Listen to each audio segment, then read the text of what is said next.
नमस्ते। कक्षा 7 संस्कृत व्याकरण।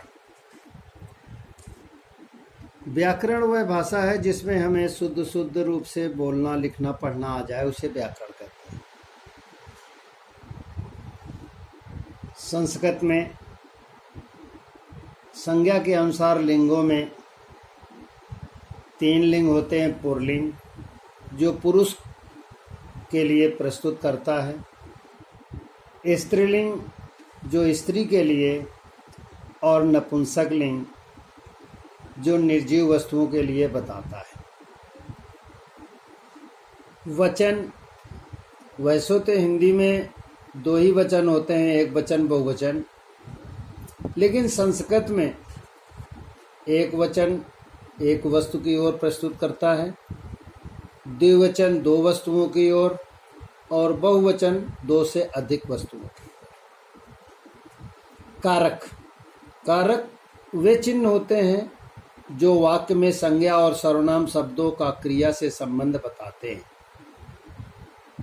कारक की पहचान क्रिया से प्रश्न पूछकर होती है। इसकी पहचान के लिए लगने वाले प्रत्यय विभक्ति कहलाते हैं, जो कारक कहलाते हैं। प्रस्तुत विभक्ति में जो कारक और कारक चिन्ह हैं वो इस प्रकार हैं। कर्ता कारक जिसका चिन्ह है ने। कर्म कारक कोय या कोई चिन्ह नहीं। करण कारक से के द्वारा के साथ। संप्रदान कारक के लिए। अपादान से। संबंध काका केकी रारा रेरी। अधिकरण में पर संबोधन ए अरे। इसमें से कारक चिन्ह अलग अलग हैं, लेकिन विभक्तियों में केवल 6 विभक्ति ही पाई जाती हैं। अब शब्द रूप इस प्रकार हैं। अकारांत में आ शेष रहता है, जैसे खगः। पुल्लिंग में विसर्ग लगा दिया जाता है, किसी का भी नाम हो। स्त्रीलिंग में वही शब्द रहता है, और नपुंसक लिंग में अनुस्वार, जिसे हलंत माँ या ऊपर बिंदी के रूप में जाना जाता है। प्रश्न संख्या 65 में खगः अकारांत है। इसी के अनुसार नर और पुत्र के शब्द रूप इस प्रकार बनेंगे। विभक्ति एक वचन, द्विवचन, बहुवचन लिखने के बाद प्रथमा, द्वितीय, तृतीय, चतुर्थी, पंचमी, षष्ठी, सप्तमी संबोधन लिखते हैं। जहां पर खग है वहां पर नर लिखते हैं, तो शब्द रूप इस प्रकार बनेगा। नरः नरौ नराः। नरम नरौ नरान।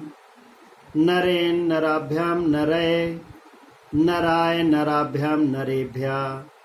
नरात् नराभ्याम नरेभ्यः। नरस्य नरयो नराणाम। नरे नरयो नरवेषु। हे नरा हे नरौ हे नरः। जहाँ जहाँ खग है इसको हटा देंगे, केवल पीछे के विसर्ग और मात्राओं का प्रयोग करेंगे।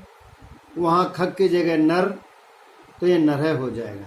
ठीक इसी प्रकार जैसे पुत्र है, पुत्रः पुत्रौ पुत्राः। पुत्रं पुत्रौ पुत्रान्। पुत्रेण पुत्राभ्याम पुत्रै। पुत्राय पुत्राभ्याम पुत्रेभ्यः। पुत्रात् पुत्राभ्याम पुत्रेभ्यः। पुत्रस्य पुत्र्यो पुत्राणाम्। हे पुत्र। पुत्रे पुत्र्यो पुत्रेषु। हे पुत्र हे पुत्रौ हे पुत्राः। ठीक इसी प्रकार अकारांत नपुंसक लिंग में जैसे चक्र का दिया गया है, वैसे ही हमारे यहाँ पत्र का भी शब्द रूप इस प्रकार है। पत्रम पत्रे पत्राणि। पत्रम पत्रे पत्राणि। पत्रेण पत्राभ्याम पत्रे। पत्राय पत्राभ्याम पत्रेभ्यः। पत्रात् पत्राभ्याम पत्रेभ्यः। पत्रस्य पत्र्यो। पत्रस्य पत्राभ्याम पत्रेभ्यः। पत्रे पत्र्यो पत्रेषु। ठीक इसी प्रकार पुत्र का भी है, पुत्रम पुत्रे पुत्राणि, पुत्रम पुत्रे पुत्राणि, पुत्रेण पुत्राभ्याम पुत्रे, पुत्राय पुत्राभ्याम पुत्रेभ्यः, पुत्रात् पुत्राभ्याम पुत्रेभ्यः, पुत्रस्य पुत्र्यो पुत्रः, पुत्रे पुत्र्यो पुत्रेषु।